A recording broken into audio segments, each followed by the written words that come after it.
Kelly created a program for me and said, let's microdose. I really believe that our mind has the same capabilities of healing itself. The medicine quiets everything. It lets us come at it in a different way. Your unconscious mind has the wisdom. We know why we hold on to that, what really was hurtful. We just don't want to confront it. So taking those barriers away allows our mind to have those insights. Why psilocybin or medicinal mushrooms and menopause? Where does that bridge get built? You go first.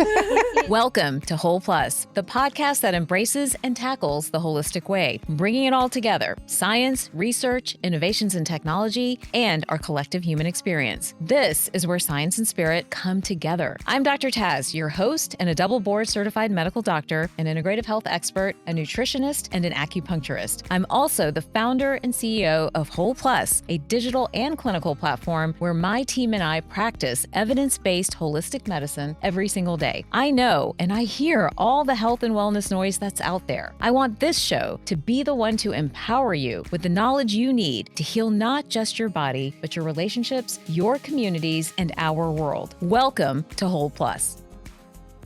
So many of you are coming into our clinics at Whole Plus and asking us about medicinal mushrooms or psilocybin.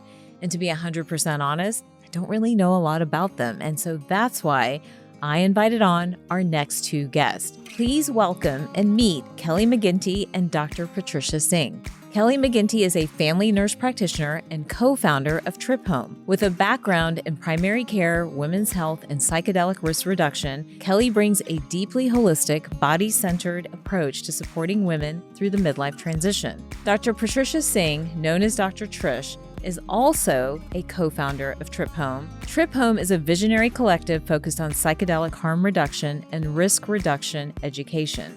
They both have co-authored Myceliopa, Uncovering the Magic of Menopause through Psilocybin, a groundbreaking exploration of how psilocybin intersects with the menopausal journey. Please join me in welcoming both of them to the show.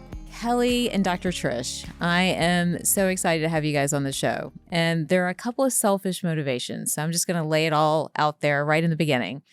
Number one is I'm really curious and want to learn more about psilocybin or medicinal mushrooms. And number two, we've been talking about menopause. I feel like a lot of people are talking about menopause, but you guys somehow have stitched these two ideas together. So we've got to get into it. So welcome to the show and thank you for taking time out to be here today. So medicinal mushrooms, talk to me about what's happening in this field. I have patients asking me about it. I have some that have tried it. You know, I'm hearing some mixed things. Tell me a little bit about the field of medicinal mushrooms. I know there's a lot of research that's evolving around it as well. Can you guys just educate me and our audience to begin with? Of course. Thank you so much for having us. This is one of our favorite topics to weave together. Going through menopause, perimenopause, and then also combining our psychedelic-assisted therapy into the mix has been a really transformative experience for our clients and for ourselves. So the research has started about 15 years ago. It has a long history, way back into the 50s and 60s, where really that movement was starting to have momentum before the war on drugs happened. And then everything got shut down and reclassified. So there's been an underground movement of how psilocybin has been working with people who have post-traumatic stress disorder, depression, and slowly the research has started to rebuild and gain momentum again. The research from Johns Hopkins has been phenomenal about its work with post-traumatic stress disorders. And that research has sparked a renaissance of psychedelics to a degree, and primarily focusing on mental health, depression, PTSD, for our veterans, our first responders. And I think that's where we really got interested. I'm a mental health provider. What other options do we have?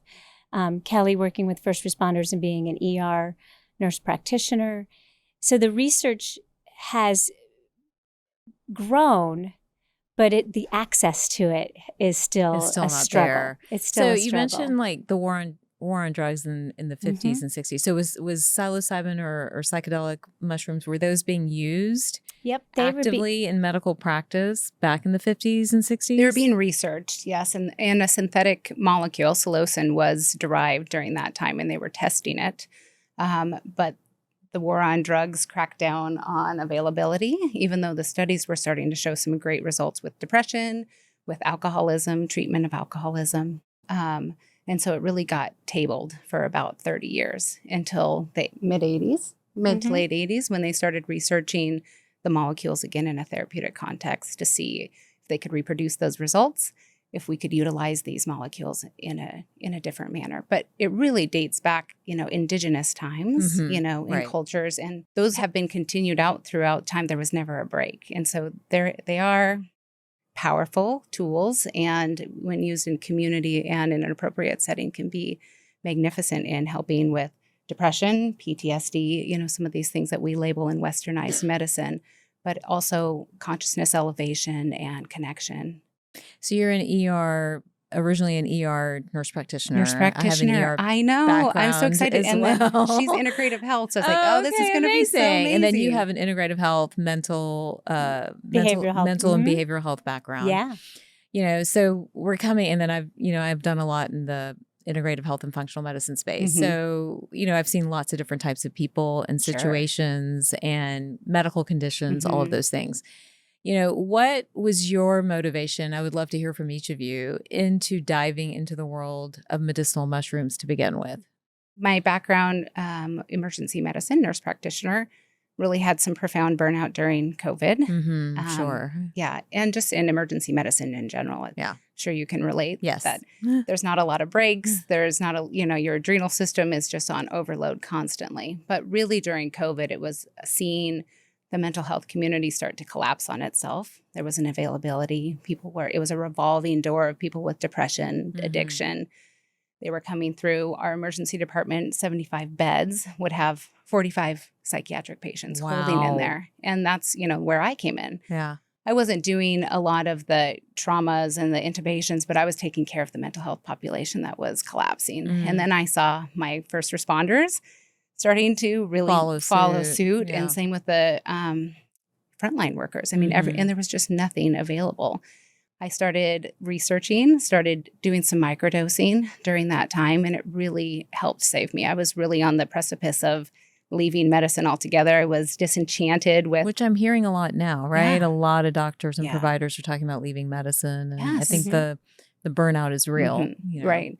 Well, 1 in 3, I heard some statistic, and new nurses will leave after a few years just due to burnout. So I was using microdosing to help, and it was really being beneficial for me. And why are we not using this for patients? And so I started researching. I found California Institute of Integral Studies. Okay. It's a postgraduate certificate program for psychedelic-assisted therapy. Went there to the Boston cohort, and that's where I met Trish. Ah, amazing. Yeah. Well, Dr. Trish, talk to us about how you entered into this space. A little bit different. I've been working in the behavioral health field for 25 years now. And primarily I've worked with at-risk populations, worked in prison systems, returning citizens from our prisons and our jails. That's my primary practice. And during COVID, also experienced a significant just burnout and holding space for so many fearful people that just were not able to access the same resources. It was hard to hold. And I have a trauma history and have been in therapies forever, it seems like. And it just resurfaced during that time period, holding that space, my own anxiety, raising my own growing family. I had a toddler and a teenager at that time, and it was really a challenge. So I found a different route, as I didn't know anything about psychedelics or what microdosing psilocybin would be like. But I did find a beautiful psychiatrist that did psychedelic-assisted therapy underground, so to speak, because it's decriminalized in New Mexico, but certainly it was not like you can't open up a yellow page and find somebody that will help you with that. And for me, that was a year-long journey of doing therapy and exploration, like normal therapy, but then also doing psychedelic-assisted therapy. And it opened up a different perspective of healing. Interesting. It was a layer of healing that I didn't necessarily expect, that I understood my own trauma from a different perspective and had a different relationship with my anxiety, had a different relationship with what was really at its core and its root. And it changed the way I also did counseling in my own practice. You know, I saw things differently. I like to talk about it, thinking psychedelically. Wasn't necessarily on the medicine at that point, but I saw things differently and could interact differently. And that's really what inspired me to move forward and continue at my education and learn more about what psychedelic-assisted therapy is and what that potentiality could actually be for myself, but also even for my own patients that I was working with at this time, still working with them, which, you know, primarily struggling with addiction and trauma. And it was a amazing experience to learn and to learn from some of the best around the country in that program, but also to, you know, meet other like-minded professionals. I mean, everyone that was in our program was either a licensed medical provider or a licensed therapist, and to really immerse yourself in the research and immerse yourself in what the potentiality could be. And I think that's the key, is that even when we went into this postgraduate program, it's still the potentiality. You know, it's still very much still in the research world. At the time that we went through the program, Oregon was just starting to talk about having licensed facilitators. So since we started the program, 2 states are now legal. Oh, wow. 2 states now have psychedelic-assisted therapy services or facilitation centers or healing centers. And that was really my goal, is like, I want to be able to practice this in a meaningful way that's completely legal and really has access for people who need that. Access is still going to be a challenge for a while. But I'm licensed in Colorado now, working on, developing a healing center and what that looks like to really work in a model that is legalized and to be able to reach people that really need this service. So what is the gap as a mental health professional? What's the gap that psychedelics are filling that maybe traditional, counseling or therapies or cognitive behavioral therapy or dialectical behavioral, Right. All of these different modalities that we know about in sort of the counseling and the psychiatric space? What's the gap that it's filling? Well, I think there's 2 parts to this. And I think the neurotransmitter part, I'll let Kelly talk about. Okay, She's much fair. more eloquent with that space. The science. Because it works on 2 prongs, right? So there is a prong where the molecules are working within our brain system, right? And it really, that piece is really cool and fascinating. You can see that under a functional MRI. The piece that I'm most familiar with is the behavioral health piece, right? The cognitive behavioral spaces. It changes the healing process to meaning versus just the tools. You still need the tools. I think counseling is absolutely still critical. Yeah. Even when you're talking about psychedelic-assisted therapy. You still have to have what we call integration, where you still process what you experienced under the psychedelic, but it's more of a space of ascribing meaning. Like you see either your trauma or you see your inner world from a vantage point that's just different. You're witnessing it differently. You're processing it differently. And I'm really careful to say different because it's not necessarily, all unicorns and glitter. Right. Sometimes you're really processing some very deep, dark stuff, and having the right support and being able to almost rewrite the script, to rewrite what occurred or what happened or what's going on inside of you in a way that you can really put your hands around is very meaningful in psychedelic-assisted therapy. And I think it's just as powerful as what it does on the synapses. And I'll let you talk about it a little bit. Tell us a little bit about the science behind this. Like what's happening with psychedelic-assisted therapy versus, like we know the science behind CBT, we know it behind EMDR, Sure. Or even EFT tapping and some of those things. What's happening here? Here's what we know so far is the 5-HT2A receptors are stimulated, same with an SSRI. So we're getting a boost in that serotonin receptor. We're getting a feel-good vibes from that.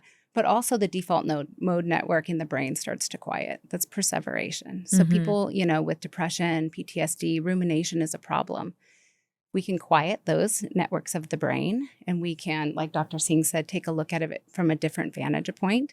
The unconscious mind does have the ability to make sense of this. We just compartmentalize everything so much to exist in this modern world. So when those parts of the brain quiet down, we can actually see these things, process in a different way. That's where the intersection of it becomes really interesting with menopause is estrogen starts to wane, right? We don't have that available serotonin. And that's where depression and anxiety can really start to bubble up. We can see an increase in these experiences and these symptoms, and the diagnoses can get a little bit more profound. So the receptors from psilocybin, it acts as a bridge. It doesn't create more serotonin, but it stimulates those receptors. It helps us have an increased mood. Microdosing can help with mood elevation. And the macro doses really kind of act as a neurological reset for the brain, quieting that default mode network, building neurons, in a different pattern, maybe around that traumatic event.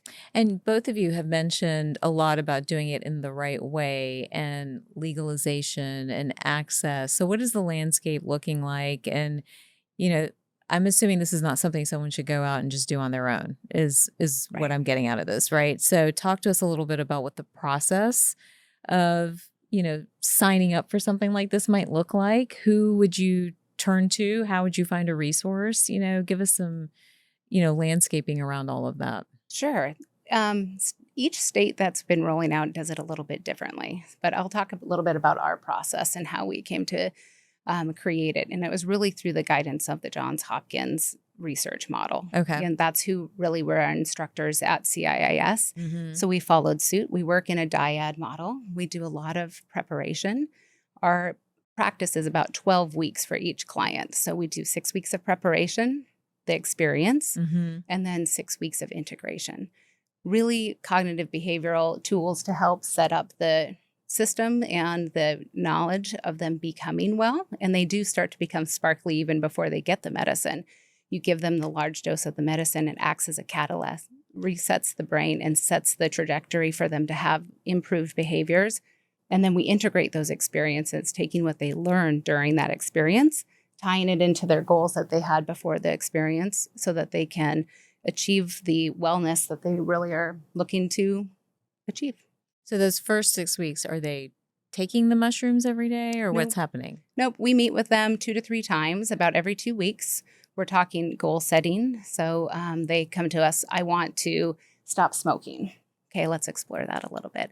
Or I have depression and it's never been treated with SSRIs, whatever their intention may be. We start giving them homework, not much different than therapy. I mean, very this is similar to CBT. Yep. And it's a harm reduction model, meaning that we don't source the medication for them, we don't dose them. So that's still an access issue. They still have to find their own medicine, their own psilocybin. We do talk a lot about what is safe sourcing. How do you vet safe sources? Depending on what state you're living in, what community you're living in, having access to psilocybin in general can be quite challenging. So we typically are seeing clients that are coming from states that have more access to the psilocybin So itself. finding psilocybin itself is an issue. Especially safely, Safely, So okay. I think that it's pretty common that, lots of people are microdosing right now. There's lots of articles Right. out there. There's lots Right. of people saying I'm, from moms to Wall Street Right. to priests microdosing Yeah. psilocybin. You need to be mindful not to necessarily buy it at your local farmer's market without really vetting those sources and knowing what's safe. And you can find lots of online resources to just kind of know. You can test it, similar to other types of testing to make sure it isn't contaminated with like fentanyl or anything like that. So, you do need to be cautious. And that is hard until there is legalization. It's not 100% safe. That's the frustrating gap right now, is that there's all this information that's really coming out. And there's lots of people, most of the people who've contacted us, for instance, are not even like psychedelic curious, and they're certainly not psychedelic experienced. Yeah. They're psychedelic really, naive. they watched a documentary Right. on psychedelics, and they're like, this is my last chance. I have medication-resistant depression. I've been on antidepressants for 15 years. I want to be off of them. I need to be off of them. They're not working as well. And so really having to, finding good coaches. And what Kelly's describing is really the coaching model that we have, is that they have a couple of weeks. They've sourced their psilocybin. We make sure that it's tested and it's safe for them. They self-administer, and then we will help them with integration. But the individual persons, with some research and some reaching out and talking inside their communities, many communities do have the information about where to safely source. But, just to find psychedelic-aware therapists and physicians, we're finding more and more of our clients that are coming to us saying, I talked to my primary care doctor. Yeah. They're fully supportive of this. Yeah. So it's building and it's growing. But the way it should be done is to have a safe coach, right? To do this model that Kelly's talking about, where you have a preparation and you have an intention and you do the homework. And then you do the homework afterwards as well, and connect with your primary care doctor. So it shouldn't be done in isolation. No. You shouldn't be going out there and just buying it without having somebody who can help you vet it. Yep. Correct. And you really do need a team around you. Mm-hmm. What are some of the damaging things that can happen? Well, things that we try to avoid just because we don't have the research to back it up. Right. If you have a history of psychosis or a first-degree history of somebody in your family that had psychosis, we're worried about precipitating a psychotic break. Though the research is starting to shift. I think initially everybody was studying healthy normatives, to make sure that this was going to have good outcomes. Yeah. Now looking at things like OCD, ADHD, autism, bipolar disorder. I mean, we're really starting to expand what we feel is the safe population. But psychosis is a big mental health red flag, and we would really discourage using a psychedelic in that component. But health issues would be arrhythmias, cardiac arrhythmias, seizures, maybe Parkinson's because of the MAOI inhibitors that they're on. Mm-hmm. So there's some restrictions, but even the new science, we went to the Psychedelic Science Conference in Denver last month, and they're now even starting to give these studies to people that are on SSRIs because they're having such profound maybe rebound depression after being on a medication for 20 years. Right. Let's not take them off. Let's take them down, or let's just give them the medicine while they're on these medications and see what the outcomes are. And so far, it's been safe. And they've had the same mystical experience and the same positive outcomes. It's amazing. And so specifically for trauma, depression, anxiety, are there doctors prescribing this now? Oh, that's my dream. Okay. Yeah, that's my dream. We're not no, there it's yet. not there Okay, yet. got it. Okay. Colorado is doing clinical facilitators. So yes, I guess there are. Prescribing's a different word because yes. there's two spaces here, right? The states can legalize it, and you can be licensed in your state, but the federal government still has not reclassified it. Gotcha. And it has not made that. So there's that distinction that's happening on our federal level. It's not the same as the state level. And that has some implications for prescribers specifically. But those clinical facilitators are saying, this is depression. I'm treating you for depression. These things aren't working. Let's go through the state natural medicine program and try this through the hoops that make it safe, right? They have a handler, it comes from a vetted facility. It's getting its psilocin tested. So they know all these different metrics to help make it as safe as possible in a container that's used for a diagnosis that we would treat in Western medicine. And these are orally ingested, correct? They are. Yep. So, if someone's listening to us and they have, we think of the algorithm, if they've already gone on medication, done, different types of therapies. Sure. Is this sort of their next stop? Is there a sequence almost if they're trying to think about how to take care of themselves or one of their loved ones? Like where does this fit into sort of the paradigm around mental health? Yeah, it's not for everybody. It definitely is a calling, just like your curiosity, like, oh, maybe this is your calling, Right. Yeah. But it's just a place of needing to pivot and not having success with their treatment. So it doesn't have to be every single failed treatment, right? Yeah. Like failed ECT and then you go to psychedelics. Right. That's not Right. what we're looking for. But hey, this is really not working and I'm at a dead end and I really need to regenerate some hope, this is a great pathway. Let's try something different. This is holistic. This is not a daily treatment. This could just be once a year. Maybe if you have a really profound depression, this could be a sequence of 2 to 3 sessions based on the research studies. Maybe it's just one time and then you have a reset and you are doing much better. And it's not a curative thing, but it can really help pivot and cause an upward trajectory. So it varies person to person. Interesting. Well, let's pivot to maybe talking about, women and hormones. Mm-hmm. And we've been talking a lot about that. I wrote The Hormone Shift, which came out about a year ago. And, how all of that, a lot of our guests have talked about how hormones impact the brain and the female brain, male brain as well with testosterone.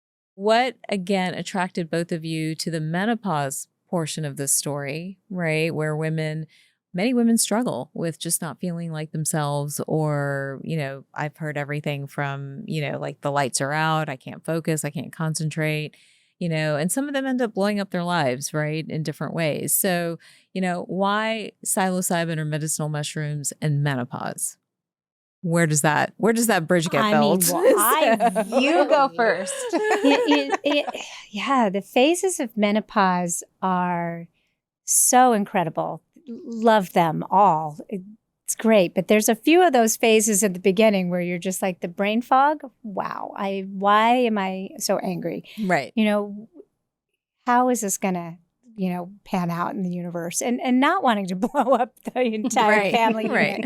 And, I was in the program and with Kelly, and she's like, have you just thought about microdosing? And in my brain, everything had to be like therapy. Right. It had to be like, the real thing. Like I wasn't like going to just microdose on the side.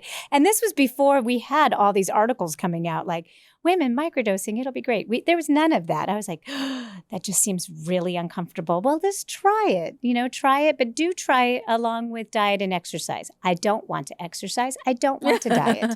I just want to eat cookies and cry. Can I just do that? That'd be great. It won't work. It won't work.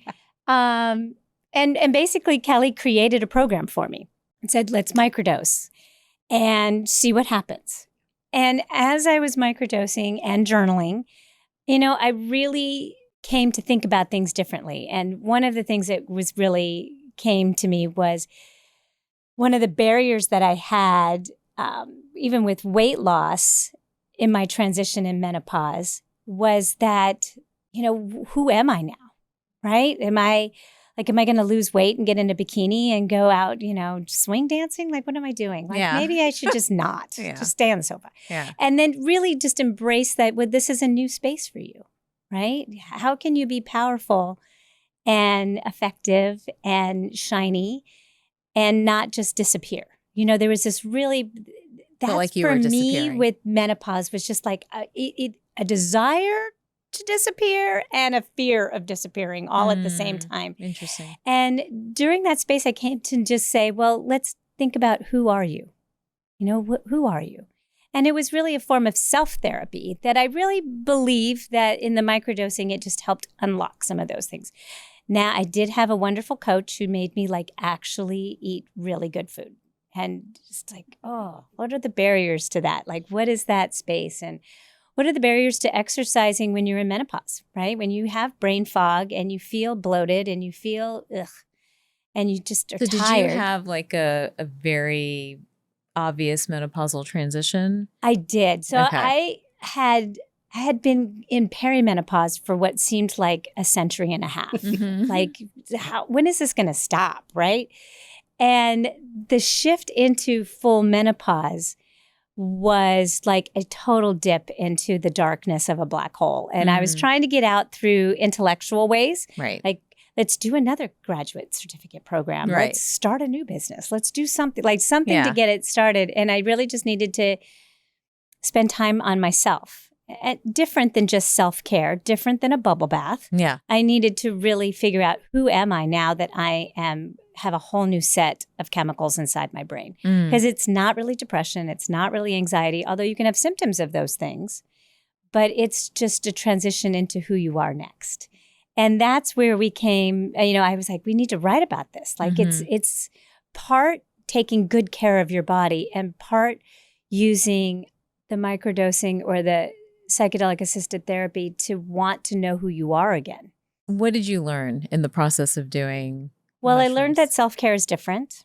I learned that... So explain that. Why? Because self-care that's is different. thrown around social media all the time, right? Self-care Yeah. Sunday. How's that I different? think that's probably the biggest thing that I have been learning in my microdosing, because self-care for me was, let's get a massage. Just get a massage. And I'd get a massage and maybe 3 hours later, I'm back to the same level of cortisol overload and just grr. And there's too many humans and it's hot and it's cold. Mm-hmm. It was more about embracing my body and just sitting with it, sitting with that discomfort. Psychedelics have really helped me sit in discomfort. Like, this is uncomfortable. How do I use my breath? This is uncomfortable. Who am I? Let's think about what that looks like for who I am. Not just what I'm going to do to make myself get better or get over something, but really be present in the moment. And that looks different than just saying, let's be present in the moment and look at the sky. It's like, who am I today? Why am I so afraid to be this crone? Like, what does that look like? Am I going to eat small children and Hansel and Gretel? Yeah. Like, what does that look like? Reestablishing who I am became what self-care was and is today. So instead of self-care, I talk about self-awareness. Where am I in my process right now? Where am I in my growth? Where do I want to be growing to? And if a massage happens to come along the way, that's fabulous. Yeah. But the point is, I'm changing, and that's okay. Like, we're not designed to be the same thing we've always been all the time.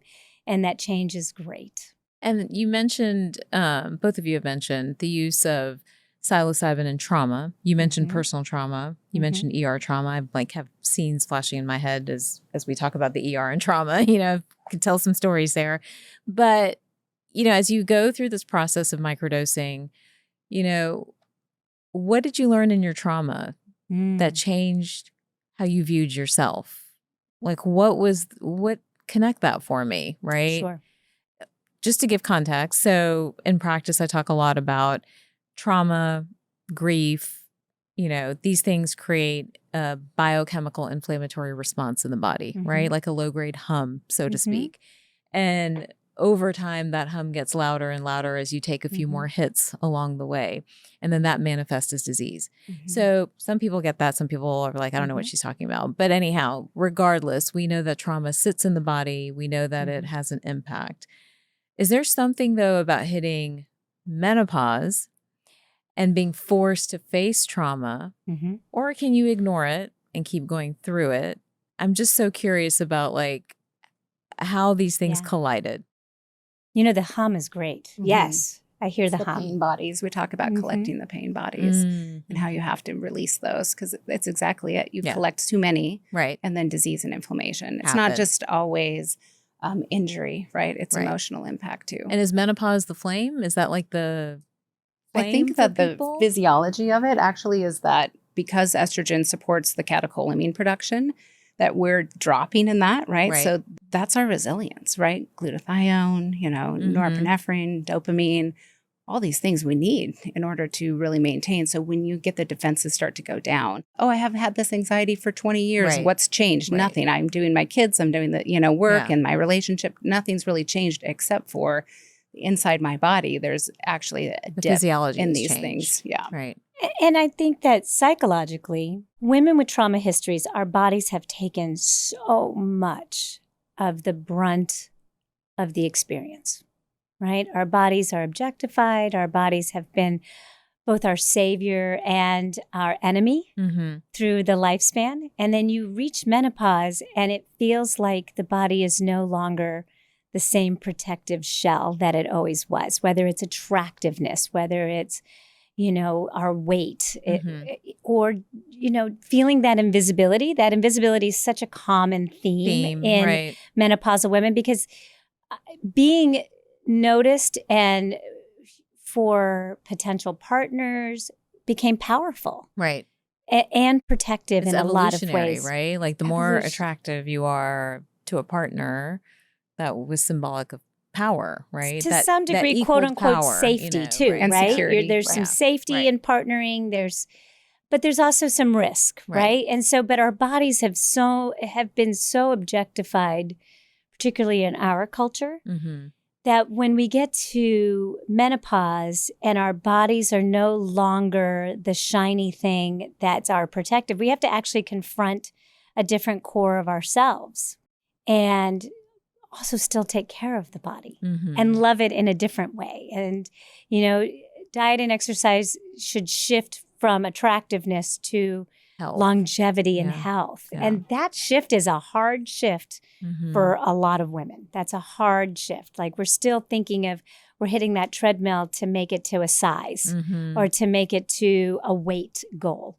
But really, by the time we get to menopause, it should be about our bones. It should be about longevity. It should be about feeling comfortable inside this How do you skin. reconcile that? I feel like so many women struggle, like no matter how comfortable you are with your insides, right? Like you're smart, you're accomplished, you know, you built God knows what, a family, a career, a bank account, whatever, you know. You know, that seems to be the cloak of shame that women will carry through menopause, right? And while, you know, there are all kinds of plans, you know, and strategies about how to navigate that, how does somebody get comfortable with that? Like, how do you get comfortable in that? And where does trauma play into that self-perception of what's happening there? You know, I wasn't even aware that that was a part of that until I did my psychedelic-assisted therapy. And then really I had this understanding. And not all of the messages that you kind of integrate are all that sexy. Like the one space that I came out of in integration and talking to my therapist, I was like, there was this space that I don't even take time to pee during the day. Yeah.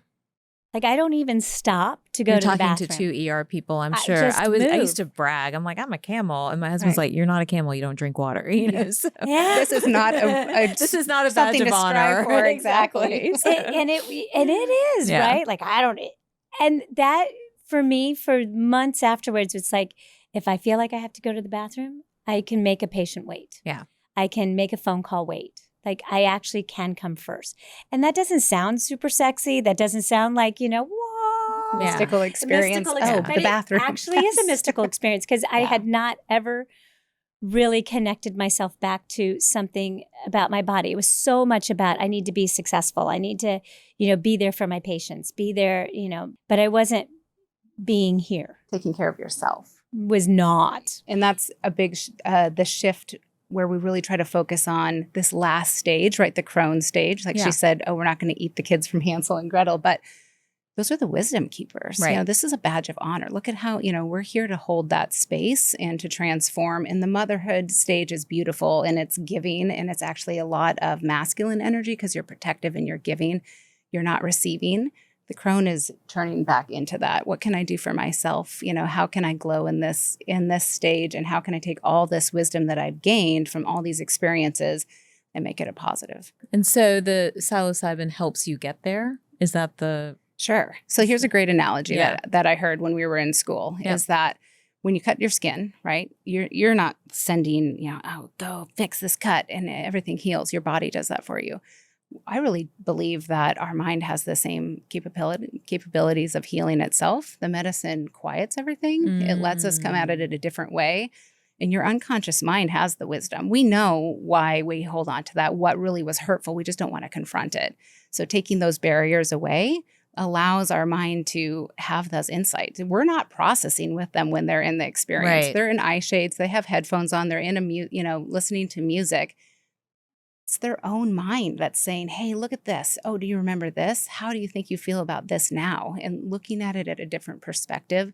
And they come out and like Trish said, I have to go to the bathroom regularly. Like, yeah, that is really good for bladder health. That will actually help, you know, and if we support it with estrogen and HRT. Look at all these things that we could prevent and how the outcome. So it doesn't have to be these miraculous life, you know, oh, I met God and I came back and let me tell you what he said. Right. It can be these insights that our body's like, hey, I've been trying to tell you this. If you could just slow down a little and bit to listen. So kind of what I'm hearing, and correct me if I'm wrong. So menopause is, we all know, a depletion of estrogen, also a depletion of progesterone, right? That depletion is almost forcing like kind of the cloak to come off.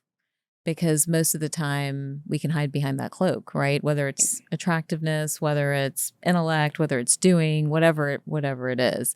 But I think menopause is sort of that like tipping point at which you can't hide anymore. And I think the wheels start to come off for a lot of people. And it sounds like psychedelics or medicinal mushrooms help with sort of the clarity around that. And I'm going to take it one step further. I think that trauma forces you to play these roles that you don't realize you're playing for a really long period of time. And if you don't have those moments of self-realization and self-reflection, I think that you stay on a treadmill that gets you into trouble from a disease and a health standpoint. Absolutely. So that's kind of how I see it from listening to both of you, how I see it kind of winding up together. Yeah. We use an analogy a lot of who gets to drive the bus, which player in your trauma experience. Is it the protector, which we really have to bring all of those people together to work together. You can't just let the trauma response portion of you be in control constantly.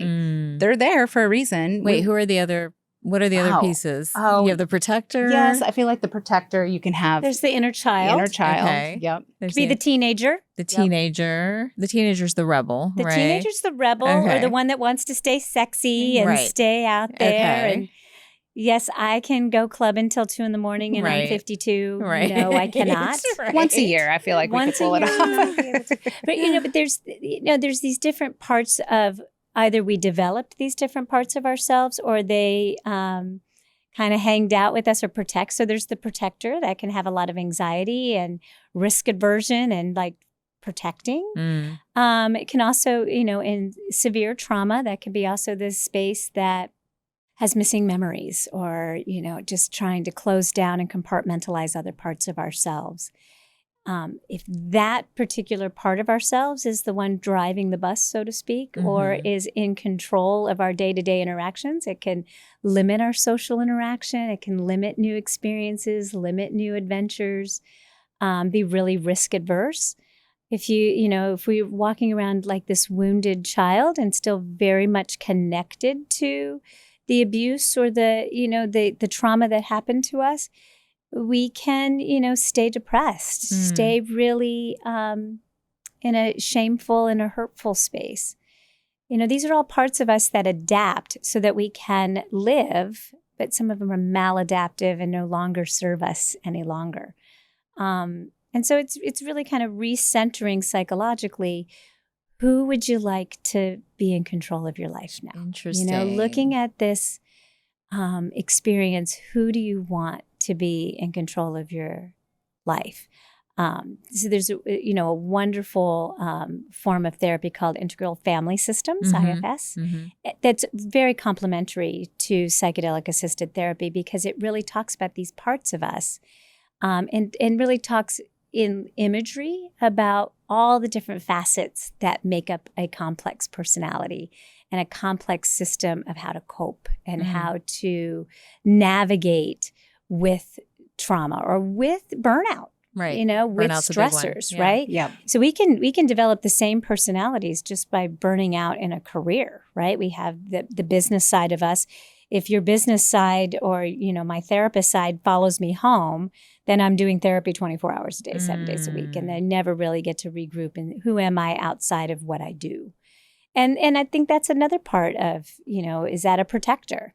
Is that an anxious space? Is that really protecting, a different part of us? And also, there's the part of us that we hide and we use addictions to keep that quiet.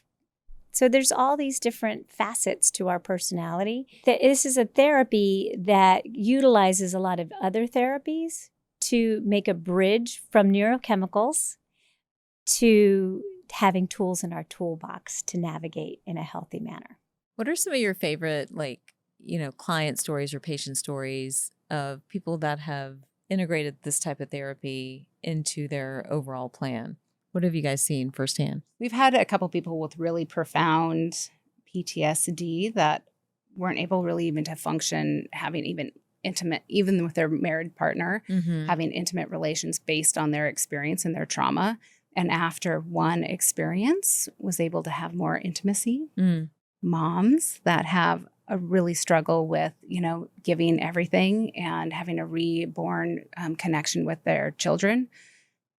Lots of grief processing, a widow who really was hanging on, Right. couldn't let go, got to say goodbye, got to kind of experience his process of dying and understood that he wasn't scared and that it was a beautiful moment and that he was always going to be there with her. Mm-hmm. There's so many. That, I think that my favorite client stories are also stories where in the medicine session themselves, it was very challenging. It was very hard. There was a block, or they were struggling to find the meaning that they were looking for. So there was almost this script running in their head, like, I want my psychedelic journey to do X, Y, Z. Right. That and they didn't brain. quite get, they didn't get what they ordered at the counter. But then afterwards, when we continued to check in with them, they were like, I'm just really upset that I wanted to see, my father one more time, or I really wanted my, I wanted an answer to why I was depressed, and I didn't get that. I was like, okay.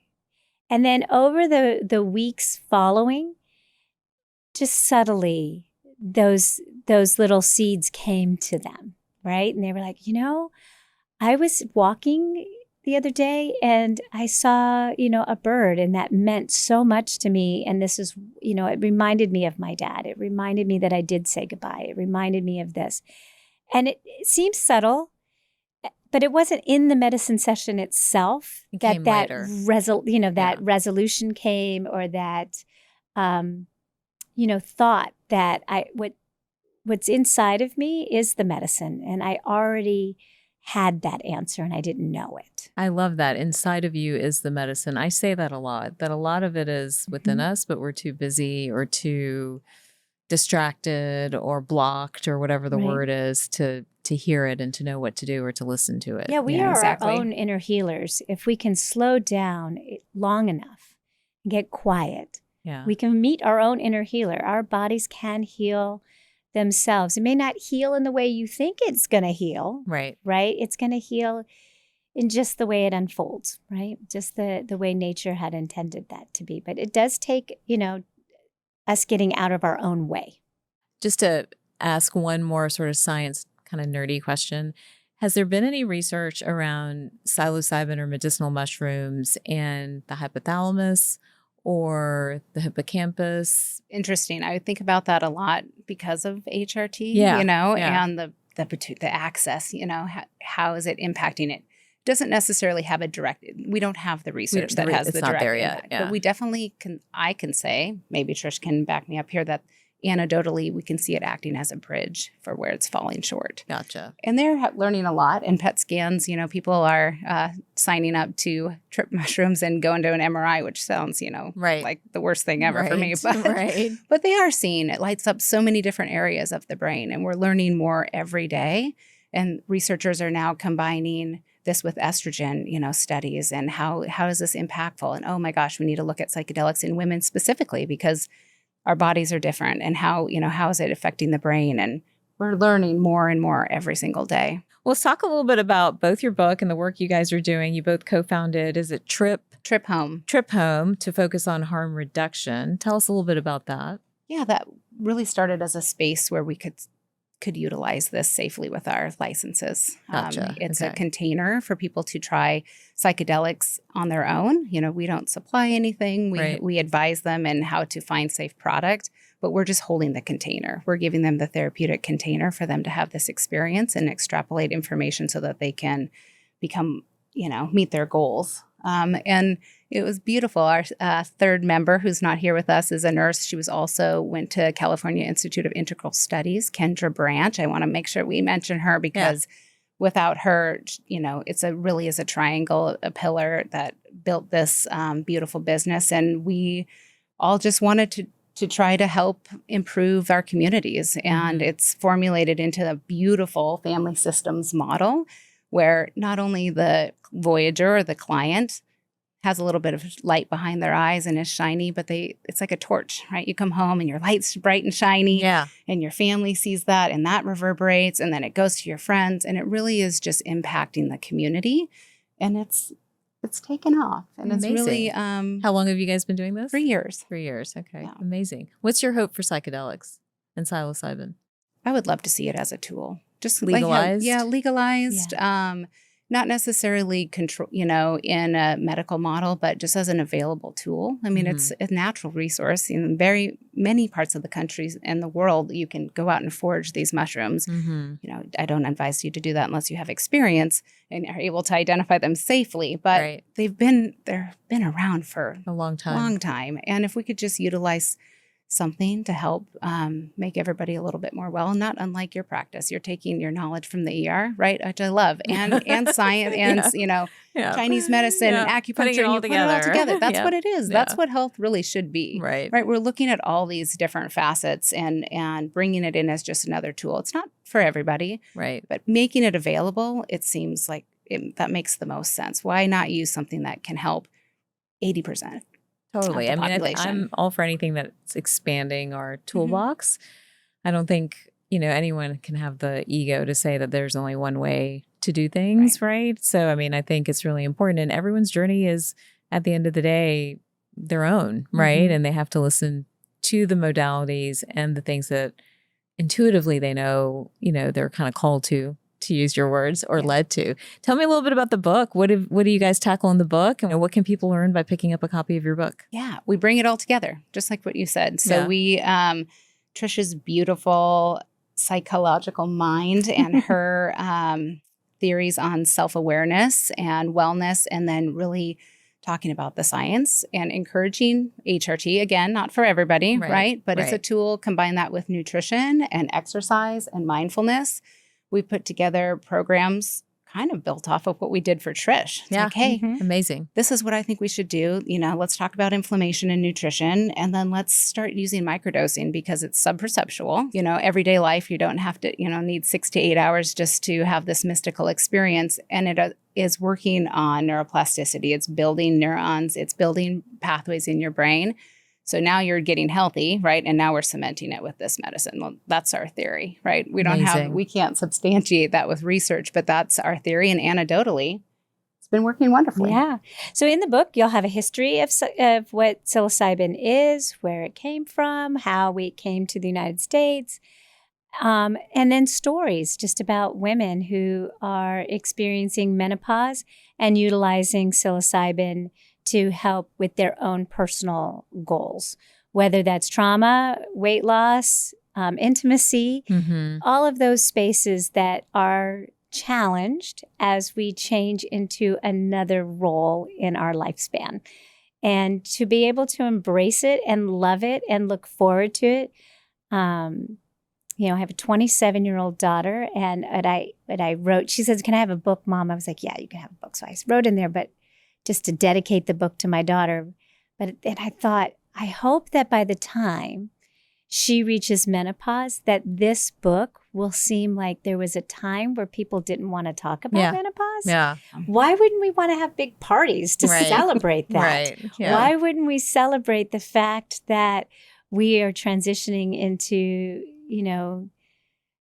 fun and wise, and that menopausal women are just like amazing to hang out with, just a different paradigm of menopause. As we've been talking to women about Myceliopa and talking to women about the book, there's some women that are like, "Oh, I need this information." And then there's some perimenopausal or menopausal women that just shut down, like the light leaves their body. "Are you saying I'm old?" Exactly. I'm like, no, I'm saying that we're all, if we're lucky, we'll all become menopausal. Right. If we're not lucky, we die. I mean, that's not great. No, like, be excited about this next there's transition. definitely, I guess, those phases you were talking about. I think every one of us are in a different phase. So they hear the word perimenopause or menopause, and you see probably one of those people come out, either the teenagers that's like, or Absolutely. the inner child that's like, or the 25-year-old, like, what are you talking about? I'm like, how you're not sleeping and your hair's falling out and your libido's dropping? Exactly. We should talk. I think the good news is that this is unique to our generation right now. Yeah. Young women, actually, ones in their 20s, they're like, "Oh, That's so incredible. Yeah. They Oh, want I'm more excited They're so about open that. to it. They Oh, are yeah. so Way much more open. So I'm, yeah. I'm really hopeful that this will be totally outdated Yeah. in 15 years. Yeah. And they're like, women really were like hiding from that? Right. I think that's amazing. And I also just really hope that Myceliopa opens this door for really brilliant researchers to say, I would love to study menopausal women and what this means to them. Because we need the research. We Definitely. need that Yeah. space. And women are so much the last on the totem pole to even get exclusive research. And then menopausal women are The menopausal even women lower. way Even down lower. there. So we're trying to That's it. flip that script. Yeah. They're trying Yeah. to change But it. I think there are so many great people out there right now, including you guys, who are pushing hard to see some Yes. changes there and see changes in women's health. And, I want to thank you both for coming on and bringing Thank you. light to this particular Yeah, aspect thank of you. the conversation. If anyone watching or listening wants to learn more about either of you or the work you're both doing or get the book, what's the best place for them to do that? Well, Myceliopa is available on any bookseller, Amazon, Barnes & Noble. So that's an easy place to get that. But our website is amazing, www.triphome, TRIPHOM, No E. no.com. That's easy to remember. All right, final question. What makes you whole? You both have to answer. So, What makes me whole? My daughter. your daughter. Yes, Awesome. she is just Okay. everything that I wish I was when I was her age and had the support and the love. And Yeah. she's growing into be such an amazing young woman. And I just really revel in her rebellious spirit and her authenticity of herself. And I just am so proud that she's my little girl. So that really Love it. makes There's me something happy. magical about daughters for Gosh, sure. there What really about is. you? What makes you whole? Well, I mean, I have the two daughters. They do make me whole and crazy all at the same Yep. time. That I mean, that's the whole picture. what makes me whole is really my faith. It's this faith that there's this journey, that there's this space that's much bigger than me. Mm-hmm. That's on my map, that I get to have this adventure and this journey. And it makes me whole to just be excited to know that there is something else out there and there's something else to do and to explore and to have that sense of adventure in this crazy world. Absolutely. It's crazy world. Well, thank you both for your time Yeah, today. thanks for This having has been us. such a great conversation. I appreciate it. And for everybody else watching or listening, you know that you can find this episode everywhere you see your podcast. We're on YouTube as well. And I will see you next time. Thank you so much for listening to this episode of Whole Plus. Be sure to share this episode with your friends and family. And if you haven't already, please take a moment to subscribe to this podcast on YouTube or wherever you get your podcasts. To engage with the community, follow @LiveWholePlus and check out our website, wholeplus.co. That's HOLPLUS.co for more resources and information on holistic health. See you next time.